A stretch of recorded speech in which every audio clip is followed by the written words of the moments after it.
నమస్తే, నేను రాజశ్రీ, యోగా థెరపిస్ట్ని. ఛాతీలో పేరుకుపోయిన కఫం పోవడానికనేసి ఎలాంటి యోగా ఆసనాలు చేయాలి, ఎలాంటి బ్రీతింగ్ ఎక్సర్సైజెస్ చేయాలి అని అడిగారు. సో ఇలాగా శ్వాసకోశ సంబంధించిన ఏదైనా ప్రాబ్లమ్స్ ఉన్నా కూడా లైక్ ఆస్తమా కానివ్వండి, లేకపోతే బ్రాంకియటిస్ కానివ్వండి, కోల్డ్, కాఫ్, సైనస్, ఇలాగా అలర్జీస్తోని వచ్చే కోల్డ్ కానివ్వండి, కాఫ్ కానివ్వండి, ఇలాంటి ప్రాబ్లమ్స్కి యోగాలో చక్కటి చికిత్స ఉంది. సో కొన్ని ఫ్యూ ఆసనాస్ మీకు చెప్తాను, సింపుల్ ఎక్సర్సైజెస్ మీరు ఫాలో అవ్వచ్చు. సో దాంట్లో వచ్చేసి ఒకటి ఫస్ట్ గోముఖాసనంలో హ్యాండ్స్ పెట్టుకున్నాము. సో మేము గోముఖాసనంలో కాలు అటు ఇటు ఇలాగా ఫుల్గా ఇలా పెట్టుకోవడానికి రాకపోయినా కూడా పర్లేదు, మీరు సుఖాసనంలో అన్నా కూర్చొని కూడా చేయొచ్చు, లేకపోతే వజ్రాసనంలో అన్నా కూడా చేయొచ్చు. ఇలాగా వజ్రాసనంలో కూర్చొని ఇక్కడి నుంచి హ్యాండ్స్ లిఫ్ట్ చేసి రైట్ హ్యాండ్ వెనక్కి పెట్టండి అండ్ లెఫ్ట్ హ్యాండ్ ఇలాగా. సో వెనక్కి నుంచి టచ్ చేయాలి, 2 ఫింగర్స్ ఇలా టచ్ అవ్వాలి. సో మీకు టచ్ అవ్వకపోయినా కూడా మీరు ఏదన్నా మీ దుపట్టా ఆర్ ఇంట్లో ఏదైనా టవల్తోని కానీ వెనకాల సపోర్ట్ తీసుకొని లాగి హ్యాండ్స్ ఇలాగా పుల్ చేసి పట్టుకోవచ్చు. సో 2 ఇలాగా హ్యాండ్స్ ఇలాగా పైకి పెట్టుకో. సో దీంతోనే ఛాతీ అనేది ఇక్కడ ఎక్స్పాండ్ అవుతుంది కాబట్టి మనకి లంగ్ కెపాసిటీ పెరుగుతుంది. సో ఈ ఎక్సర్సైజ్ ఒకసారి చూపిస్తాను. సో ఇలాగా రైట్ హ్యాండ్ వెనక్కి నుంచి వస్తుంది, ఎల్బో వెనకాల బెండ్ చేసి ఫేస్ ఇలా స్ట్రైట్ పెట్టుకోండి, ఇలా కిందకి చూడొద్దు, బాడీ బెండ్ చేయొద్దు. సో స్ట్రైట్ పెట్టుకోవాలి, స్పైన్ స్ట్రైట్ పెట్టుకొని ఫేస్ స్ట్రైట్గా పెట్టుకొనేసి ఇలాగా 2 పట్టుకొని వెనకాల చేతులు అందకపోతే టవల్తో కానీ దుపట్టాతో కానీ సపోర్ట్ తీసుకొని మీరు పట్టుకొని చేతులు వెనకాల పెట్టుకోవచ్చు. ఇలాగా ఒక 10 సెకండ్స్ హోల్డ్ చేయండి, మళ్ళీ తర్వాత మళ్ళీ హ్యాండ్ చేంజ్ చేయండి. ఇలాగ ఇంకొక హ్యాండ్ ఇలాగే 10 సెకండ్స్ హోల్డ్ చేసి చేయండి. ఇది ఇంకా వచ్చేసి మనకి భుజంగాసన అసలు ఒక్కొక్క ఆసన మనం చెప్పుకుంటా పోతే ఒక్కొక్క ఆసనకి ఒక్కటే బెనిఫిట్ అని కాదండి, చాలా చాలా చాలా విషయాల్లో చాలా బెనిఫిట్స్ ఉంటాయి. సో డిఫరెంట్ ప్రాబ్లమ్స్కి కూడా సిమిలర్ ఆసనాస్ మనకి చాలా హెల్ప్ఫుల్ అవుతాయి. సో భుజంగాసన చేసేటప్పుడు కూడా మనం ఏం చేస్తాము, ఇక్కడ కింద పొట్ట మీద వచ్చేసి ఇక్కడి నుంచి హ్యాండ్స్ పక్కకి లిఫ్ట్ చేసి ఇలాగ పైకి లిఫ్ట్ చేస్తాం కదా. సో ఇక్కడ కూడా మనము షోల్డర్స్ ఇలా కిందకి దింపకుండా షోల్డర్స్ వెనక్కి పెట్టి ఛాతీ ఎక్స్పాండ్ చేసి చెస్ట్ ఎక్స్పాండ్ చేసి ముందుకు చూస్తాం కాబట్టి ఇక్కడ మనకి మంచిగా స్ట్రెచ్ అవుతుంది, లంగ్ కెపాసిటీ ఇక్కడ బాగా పెరుగుతుంది. ఇలా చేసుకోవచ్చు. మీకు ఇక్కడ హ్యాండ్స్ దగ్గర పెట్టుకొని అవ్వకపోతే ఇలాగ పెట్టుకొని కూడా, అంటే ఈ వేరియేషన్లో కూడా మీరు ఇలా చేసుకోవచ్చు.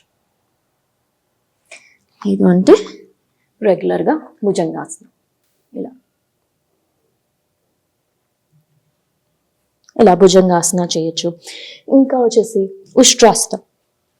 ఉష్ట్రాసనాలో మనకి అది కూడా బాగా చెస్ట్ ఎక్స్పాండ్ చేసే ఆసనాస్ మనం చేస్తున్నాం కాబట్టి లంగ్ కెపాసిటీ పెరగడానికి, బ్రీతింగ్ కెపాసిటీ పెరగడానికి అనేసి మనకి హీల్ పట్టుకొని ఇలాగా వెనక్కి 2 చేతులతోని ఇలాగ ముందుకి హిప్స్ పుష్ చేసి ఛాతీని పైకి లిఫ్ట్ చేస్తూ ఇక్కడ హోల్డ్ చేయండి. సో ఈ ఎక్సర్సైజెస్ ఇంకా వచ్చేసి మనము రిలాక్సింగ్ ఎక్సర్సైజెస్ కానివ్వండి, లేకపోతే బోర్లా పడుకునే ఎక్సర్సైజెస్ చేస్తాం కదా, శలభాసన కానివ్వండి, లేకపోతే మకరాసన కానివ్వండి, దీంట్లో కూడా మనకి ఉల్టా పడుకున్నప్పుడు కూడా మకరాసనాలు ఇలాగ ఉన్నప్పుడు కూడా మనకి ఇక్కడ కూడా లంగ్ కెపాసిటీ ఇంక్రీజ్ అవుతుంది. బికాస్ బోర్లా పడుకున్నాం కాబట్టి ఇంకా ఎక్కువ ఊపిరి తీసుకోవాలి అనేసి అక్కడ కూడా మనకి లంగ్ కెపాసిటీ ఇంక్రీజ్ అవుతుంది. సో అలా మకరాసనంలో రిలాక్స్ అవ్వచ్చు. ఇవి కాకుండా మనకి ప్రాణాయామాస్లోకి వచ్చేసరికి భస్త్రికా ప్రాణాయామ చాలా బాగా పనిచేస్తుంది. భస్త్రికా ప్రాణాయామ, ఇంకా దీర్ఘ శ్వాస ప్రాణాయామ అంటే డీప్ ఇన్హలేషన్స్, డీప్ ఎక్స్హలేషన్స్. ఎంత స్లో అండ్ డీప్గా మీరు చేయగలిగితే అంత స్లో అండ్ డీప్ బ్రెత్స్ తీసుకోండి. సో దీర్ఘ శ్వాస ప్రాణాయామ చేసుకోవచ్చు. భస్త్రికా ప్రాణాయామ ఇదివరకు వీడియోస్లో మీకు చెప్పాను, ఇంకొకసారి మీకు చూపిస్తాను. భస్త్రికా ప్రాణాయామ లూజ్ ఫిస్ట్, చాలా వేరియేషన్స్ ఉంటాయి భస్త్రికా ప్రాణాయామలో, ఇదొక వేరియేషన్. సో ఇలాగ లూజ్ ఫిస్ట్ చేసుకొని హ్యాండ్స్ ఇలా పైకి లిఫ్ట్ చేసి హ్యాండ్స్ ఇలా ఫుల్ స్ప్రెడ్ చేసుకొని, ఫింగర్స్ స్ప్రెడ్ చేసుకొని మళ్ళీ ఇక్కడ నుంచి కిందికి ఇలా. సో ఇన్హేల్ చేస్తూ పైకి చేయాలి అండ్ ఎక్స్హేల్ చేస్తూ ఫోర్స్ఫుల్గా కిందకి అనాలి.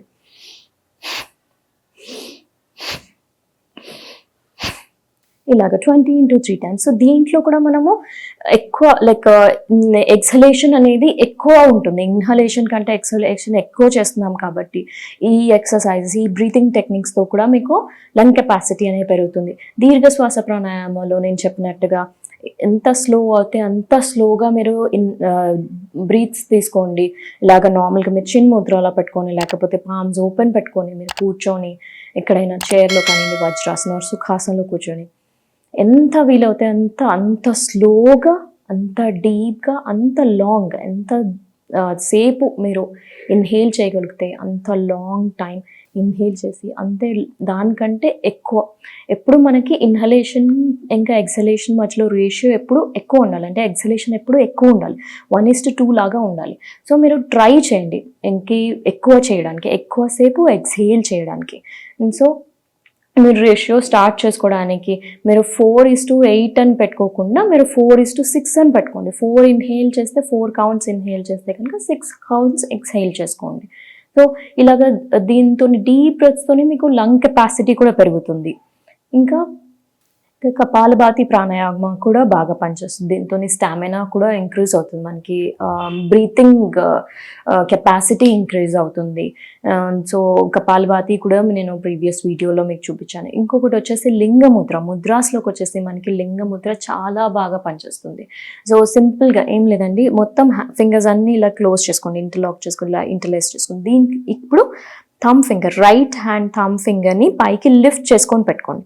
అండ్ ఇలాగా వజ్రాసనంలో కానీ సుఖాసనంలో కానీ మీరు కూర్చొని ఎప్పుడు మనం ముద్రాస్ ప్రాక్టీస్ చేసినా కూడా, లేకపోతే ప్రాణాయామాస్ ప్రాక్టీస్ చేసినా మనం ఎప్పుడు స్పైన్ స్ట్రైట్ పెట్టుకోవాలి. స్పైన్, హెడ్ ఇంకా నెక్ ఎప్పుడు స్ట్రైట్ పెట్టుకోవాలి. ఇలా కిందకి చేయొద్దు, ఇలాగ చేయొద్దు బ్యాక్ని.